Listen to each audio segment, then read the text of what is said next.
ইরানের ভেতরে 3 তলা বিশিষ্ট একটি ইসরায়েলি ড্রোন কারখানার অবস্থান চিহ্নিত করেছে ইরানের নিরাপত্তা বাহিনী ইসলামী বিপ্লবী গার্ড কোর আইআরজিসি।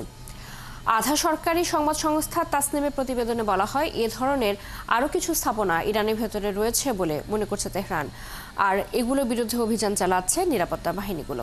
শারমিন স্বপ্নার প্রতিবেদন। তিনতলা এই ড্রোন কারখানাটি ইসরায়েলের, কিন্তু এর অবস্থান ইরানের ভেতরে। ভাবা যায় একনল অ্যাডভান্সড হাইজিন সোপ, এবার জীবাণু ধুলাবালি ঘাম ক্লিন বোল্ড। ইরানের ইসলামী বিপ্লবী গার্ড কোর আইআরজিসি খোঁজ পেয়েছে এই কারখানার।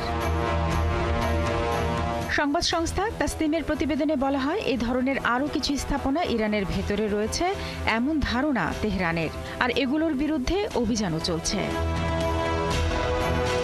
এদিকে টাইমস অব ইসরায়েল জানিয়েছে, শুক্রবার ইরানের প্রথম দিককার হামলার সময় বিস্ফোরকবাহী কোয়াডকপ্টার ড্রোন, রকেট ও অন্যান্য অত্যাধুনিক সরঞ্জাম ব্যবহার করে ইসরায়েল। ইরানের পরমাণু বিজ্ঞানী, সামরিক কমান্ডার, বিমান বিধ্বংসী ব্যাটারি ও ভূমি থেকে ভূমি ক্ষেপণাস্ত্রের উপর নিখুঁত হামলার জন্য দেশটির ভেতরে রাখা হয়েছিল এসব সরঞ্জাম।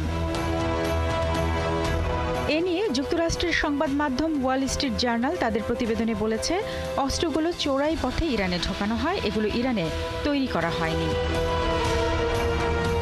ইরানের ভূখণ্ডে শুক্রবার শুরুর সময়ে হামলা চালিয়ে বেশ কয়েকজন শীর্ষ জেনারেল ও বিজ্ঞানীকে হত্যা করে ইসরায়েল। জবাবে ইসরায়েলের দিকে ড্রোন ও ক্ষেপণাস্ত্র ছোড়ে ইরান। শারমিন স্বপ্না, ৭১।